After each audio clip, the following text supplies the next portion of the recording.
Baker Mayfield still hasn't learned. I mean, in my opinion, you would think after he's been in the league, 3, 4 years, you would think he's learned. I want to temper my commentary though by saying this. I think Baker Mayfield has grown. I think he did have a decent performance, a good performance on yesterday against the Kansas City Chiefs. I believe his defense did let him down, but there are some plays you just have to grow from. For example, Jameis Winston, you can tell he grew just from week 1. You can tell the difference in Jameis Winston week 1 this year than from every week he was in a Tampa Bay Buccaneer uniform. What do I mean by saying Baker Mayfield hasn't learned yet? Baker Mayfield had an opportunity to put his team in prime position to win. And on first down, with 30 to 40 seconds left, he decides to throw an errant pass, an errant inaccurate pass, and it's intercepted. Here's my issue with this. I don't have an issue with you attempting to make a play. That's not my problem. My problem is you not understanding when to take that risk and when to put your foot on the gas. Put your foot on the brakes. I have a problem with quarterbacks who take risks.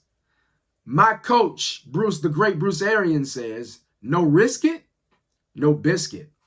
But at the same time, you have to know when to risk it and when to go after the biscuit. It's first down, Baker. And I picked the Browns for an upset, so I was pissed. It's first down, Baker. You just got a big third down, Baker. If it's not there, throw it away, Baker. If it's not there, take it down and run. Get a yard or two, slide, dive. Protect the ball, Baker. Whatever you do is 2 things you can't do in those type of situations. You cannot get a sack, and you cannot throw an interception. Baker Mayfield threw the interception. And here's my bigger problem with that play. He wasn't open. He wasn't open. If the guy was open, but the defensive back just happened to make a great play on the ball, I'm quiet. I'm just hats off to Baker. Chiefs the better team. Chiefs the best team. They won. Nothing you can do about it. You live to play another game. But that's not how this turned out. The Browns had an opportunity to win this football game. And who's to say that they won't win that football game on that specific and particular drive? Baker Mayfield, you have to grow up in that pocket, young man. You cannot make passes like that. You can't do it. But I'm not just going to put Baker under the bus. Their idiot kicker, in the words of Peyton Manning when he was talking about his own kicker. Their idiot punter. It's a ball. Catch it. You've done it a million times in your career. Catch the ball and punt. Drop the ball, man. And I'm looking and I'm like, bro, the stars could not have aligned any better, nor could they have aligned at a more perfect time than the time in which they did for these crazy plays to happen in favor of the Chiefs and to the chagrin of the Browns.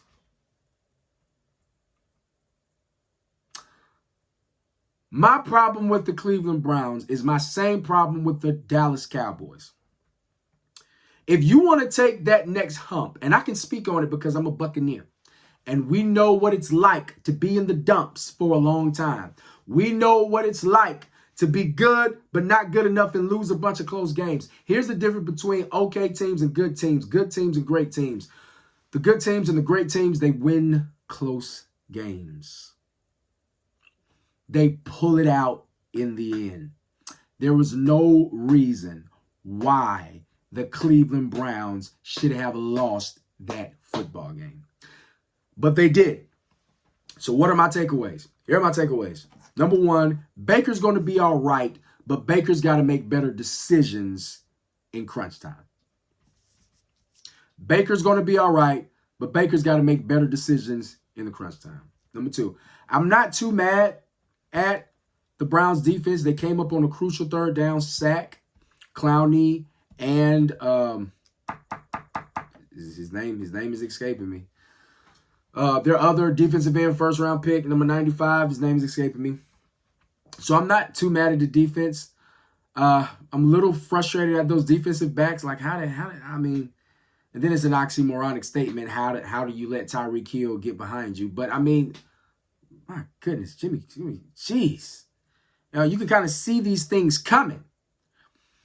That's my takeaway. I think the Browns are going to have a good team, but this whole sleeper pick for the Super Bowl, cut it out. It's not going to happen. Here's my takeaway for the Chiefs. The Chiefs are going to beat teams like the Browns. But when they run into the real good teams like the Rams, or dare I say the Tampa Bay Buccaneers, here's going to be the Chiefs' problem. The same problem they had in the Super Bowl. And that is, you cannot start slow and get behind when you play a good team. You cannot start slow and get behind when you play a team that's just as good as you or a team that's better than you. You can't do that and win. They've been doing that. They have a track record of starting slow and trying to making the comeback and ending fast. That works fine when you play the Browns. That may work fine when you play the Cowboys. That may work when you play the Raiders. That may work when you play Josh Allen and the Buffalo Bills. But that will not work come Super Bowl time when you got to pad up against the Tampa Bay Buccaneers, or in the regular season if you got to play somebody that's just as good as you are. So, Baker, solid performance, but he has to make better decisions.